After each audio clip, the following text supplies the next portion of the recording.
Hey guys, Desolator Magic here, and I'm way overdue for making this video. With all the drastic changes going on in Standard in the last couple weeks and even the last couple days, we've seen a handful of cards jump up in price out of nowhere, so that's why this is like the hey, hidden treasures inside of your trade binder kind of video.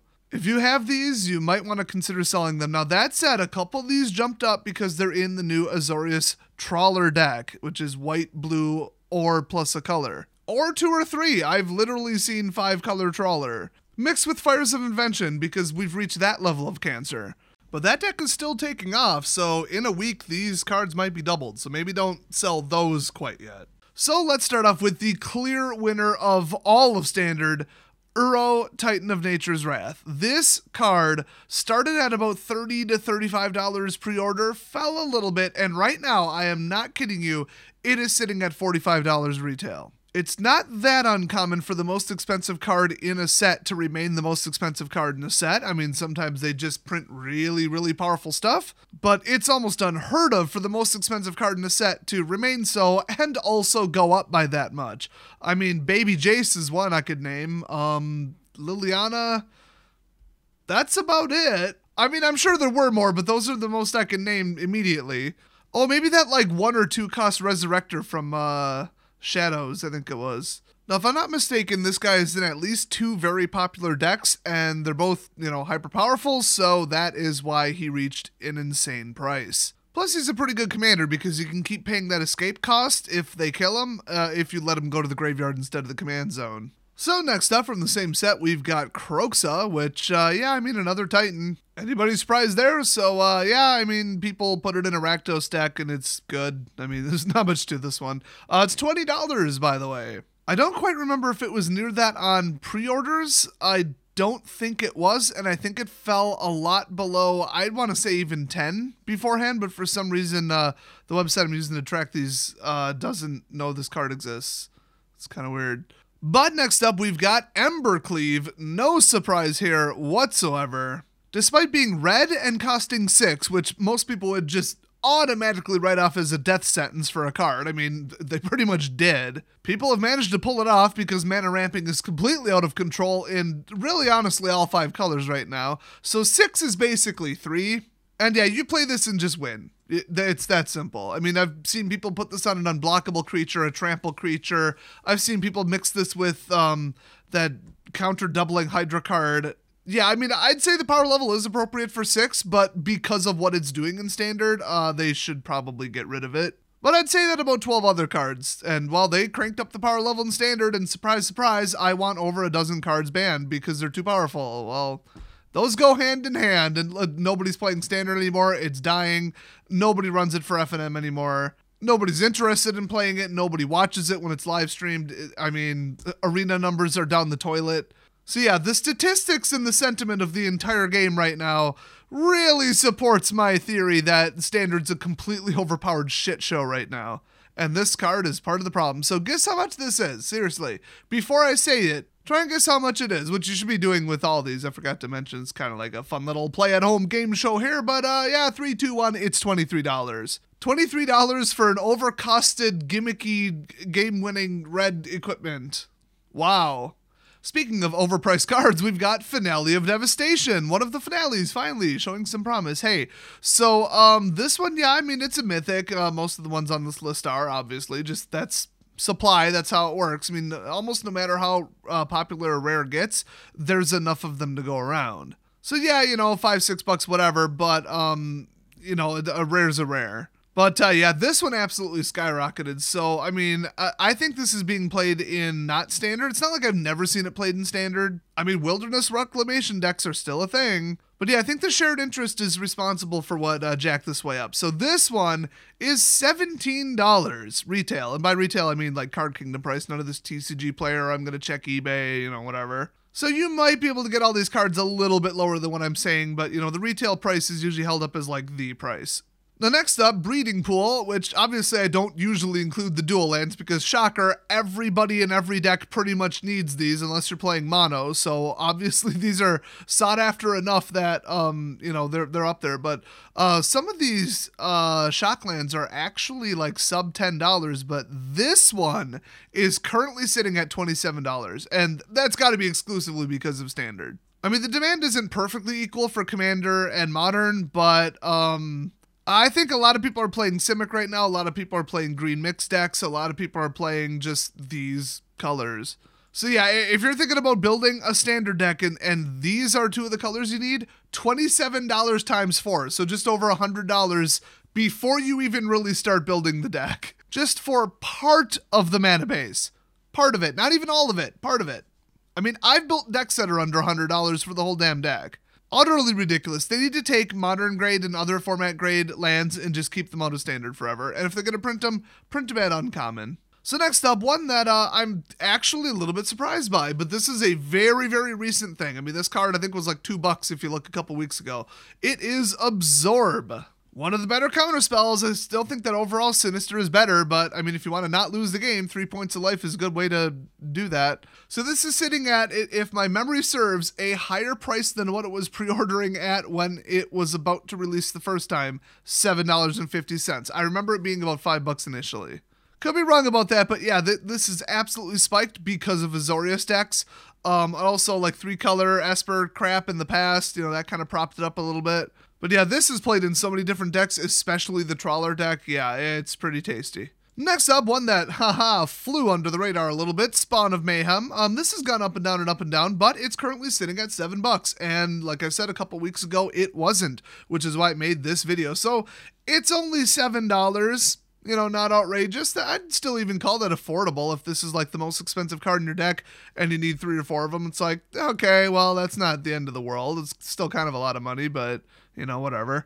So, still kind of sucks if you need one, but if you don't and you have one, hey, I mean, you can get some money for this. Just saying. I mean, that's what this whole video is about. And, of course, this is just a fantastic card. I mean, Flying and Trample, 4/4 for 4. Double Devotion, which is I think why it's spiked lately, because, Gray Merchant, duh. Spectacle, which, that's cool. I think a lot of people forget that that's even on the damn card.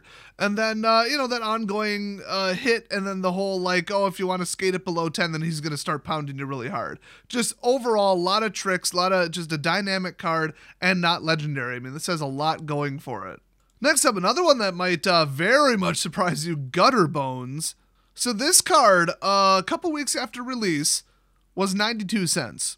I mean, this doesn't exactly keep coming back. I mean, you gotta pay 2, and then it only goes to your hand, not the battlefield. It is a 2-1-for-1, though, which, I mean, hello.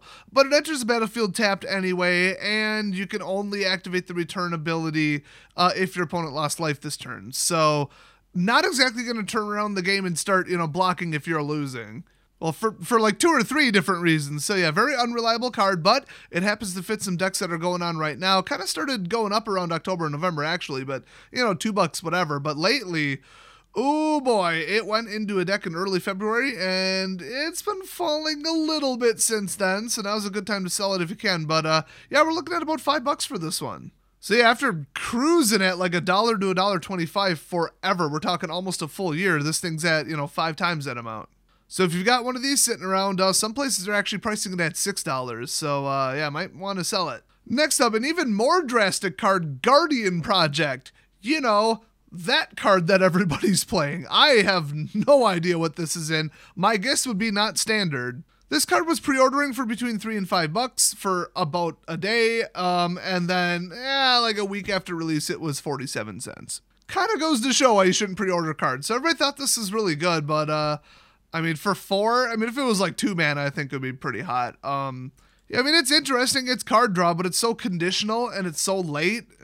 But yeah, it's been kind of steadily climbing almost ever since it came out. I mean, you look in May, it was like $1.50. Then you look in August, it was $2.50. Then you look around like October, it was $3.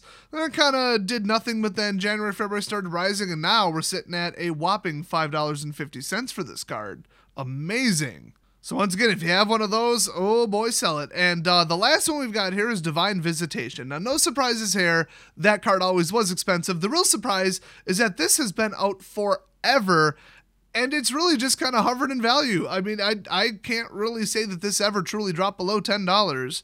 On and off through its standard life cycle, this card was heavily complained about by the community. A lot of people were starting to talk about banning it, and then people would just kind of deal with it. They'd stop it because the power level kept creeping up. I mean, it was power creep. A lot of these cards, yeah, they were a step too far, but then something even worse came out, and even more control, and even more board wipey, and then, well, Divine Visitation looks like crap compared to that. Can't even play it in today's standard, come on. And yet, somehow, it's sitting at $12. So it is definitely played in a lot of other decks. I've seen people still playing with it on Arena. It's still a good card. So this one, I mean, a lot of the value probably isn't from Standard, so would I rush out to sell it? No, not as much as some of these other ones where they're very trendy or they're about to cycle out, and then I'd, dump them like they're on fire. But, I mean, $12 is $12. Like, if you can even get, 10 in a trade for something else, yeah, it's not a terrible idea. That said, it could be $30 2 years from now. You never know. So that concludes my list of the biggest, oh, that's in my binder, it's worth what now all of a sudden? Mixed with, oh wow, that's still worth money after a year. Either way, hey, the point of this video is you've got money. If you got one of these, don't let it fly under your radar. If you feel the need, do something with it now that you know the amazing price of it. And maybe get some good trades that go your way. Maybe you can spot at the next new deck, which, I mean, that is a complete and utter lie. Nothing you can build right now in Standard that's new will beat anything that's out right now. Like the top 6 or 7 decks, nothing can beat them. Nothing. Oh, you thought this was a deck building game? You thought that Standard was the low-powered fun one where you could come up with something and play whatever you wanted and have a chance of winning? No, you must be mistaking this for a different game. No, they have pushed the power levels so disgustingly high we're basically playing Modern, where if you're not playing one of the Tier 1 decks, what are you even doing? There is no Tier 2. It's gone. The current power decks, the Tier 1 decks that people are playing, are so out of control with such broken, impossible to play against bullshit, you cannot win with anything but what's popular right now. And take a guess what I think of that. And well, look what it's doing to prices. That's another fun little side effect. So hope you're having fun playing Artisan, Brawl, Commander, Modern, Draft, Sealed, literally anything that isn't Standard constructed, and hopefully Wizards gets a freaking clue and does something about it. My conspiracy theory is that they admitted it, that they did it on purpose. It's just, now the fallout. So initially was the plan to do what is happening now, which is everybody stops playing Standard and Standard just becomes like a Modern Horizons product. Because they said, as of so-and-so set, we have cranked up the power level of Standard because they thought it was, quote, unfair to other people who wanted to play other formats to have Standard only made for Standard. And what they really mean is, we're greedy dicks, and we know that cards hit $20 when Modern, Commander, and Standard players all want them. So we're pricing everybody out of Standard because Standard's dying anyway. So what do you guys think? I'm interested. Do you think that this was the plan all along? Screw Standard, just sell Standard cards to Modern and Commander players and just be done with it. Just screw Standard constructed, bury it, kill it, who cares? We're going to make more money if we sell it to alternate formats, which to me makes no sense logically, but that is what's happening. It's just, was that the intention? Which, like I said, if they kill Standard, then you're not really splitting the price between Standard and Commander if nobody plays Standard anymore. Doesn't seem logical to me, but on the flip side, Wizards of the Coast is dumb as hell, and that is what's happening. So was it on purpose, or did they just want to crank up the power level because, hey, we can make more money by selling to, 2 groups instead of 1 group? Oh, okay, seems logical, and then now they're like, whoops. Oh crap, all these decks are unbeatable. If you don't play them, you're screwed. There's zero creativity. Everybody has to net deck or die. It's getting stale. It's crap. Everybody in the last couple months has absolutely turned on net deckers and net decking, which, good. I'm glad people have finally seen the light. Welcome to what I've been saying for the last 5 years. And now Standard's dying because of it, and they're going to try to frantically change this, which I hate to remind you of it again, but the only way to do this is to print garbage set, garbage set, garbage set, and then have a rotation happen, then garbage underpowered set, garbage set, garbage set, garbage set, then let rotation happen again. So we are 1 3/4 to 2 years away from Standard resuming a comfortable, appropriate power level where there are 30 potential decks that you could probably get away with playing and have a good chance of winning. I mean, you're always going to have the top decks, but, they got a target on their back, and if they're not that powerful, you could step in with something and have a 40% chance of winning and still comfortably go to F&M with it and have a good time, But with the power level this high, whew. And once you've already gone there, it's pretty damn hard to go back, because if you print an underpowered set that's more in line with an appropriate power level, it is going to sell like crap. Let me prove my point. How many of these cards were from Core Set 2020? The answer is 0, because core sets are garbage. They're low powered, just nobody wants them. Reprint heavy beginner crap with no value. Nobody buys them, nobody opens them. Core sets were a terrible product. They got rid of them for a good reason, and they had absolutely no logical reason to bring them back whatsoever. They said they're going to be different. They are absolutely not different. They're exactly what they were before, and they're selling like they were before. The highest reasonable card in them is under $10 right now. So if they print, and by the way, hilariously enough, there were a lot of really broken cards in M20 that were too powerful. But compared to Theros Beyond Death, I mean, are you kidding me? It's not even in the same classification. So if they printed M20 over and over and over, then over and over and over and over to get 2 rotations and flush out all the overpowered crap, that would be somewhere in the neighborhood of $500 million to a full $1 billion that Wizards would lose in lost revenues. Just ballpark. I maybe even say 300 million to 1 billion is what they would lose in lost revenues for printing a garbage set in their main product 7 times in a row for almost 2 full years. If nobody wants the cards and nobody plays them, distributors get stuck with them. There is no second wave. And yeah, it just turns into an absolute nightmare. Oh, and by the way, the whole collector's booster thing and the collapse of the economy, don't even get me started on that, because Theros Beyond Death booster boxes right now are like $65 value. The most powerful set in Standard. So that's a whole other thing. So we'd be looking at $30 boxes if they decided to reset the power level to where it should be. So they're stuck at this power level forever, or they can lose $1 billion and reset it. So what they should have done is not be greedy assholes, fly too close to the sun, and try to sell cards to 2 groups, and then look where we are now. So in my opinion, they've officially killed the game, and Magic won't exist in 5 years. It just is what it is. So subscribe to Desolator Gaming, my second channel, because this game is absolutely fucking dead. There is no going back from this. You're just going to see a bunch of solved tier 1, turn 4 horse shit, or Control-a-thon cannot be beaten, turn 30 garbage, and that's all you're ever going to see until nobody plays Standard anymore, and that's that. They cannot financially, logically reset the power level. It can't be done. Not unless they go back to quicker rotations, and then instead of for 1 3/4 years they'll lose money for like 1 year. So, they'll only lose, $300 or $400 million, maybe $200 million. And those estimates are based off of rumors about print volume, so but it scales, all the relative amounts. I mean, it's a truly absurd double or triple digit amount of millions of dollars that they would lose. I am very confident of that. But why do you think they're scrambling to sell you side product bullshit? All these collector's editions, mythic editions, special edition secret layers. There's no money in Standard anymore. They ruined it. So don't play Standard. Don't look forward to playing Standard anywhere in the next couple of years, unless they're using those side products to pad, almost 2 straight years of just losses on Standard, and Ikoria is going to be the weakest set we've ever seen. You never know. It's possible. That seems early for them to have changed their mind, comparing, like how bad it's gotten compared to how much lead time they had to finalize the set. So considering the time delay, we're looking at 2.5 years before Standard becomes playable again.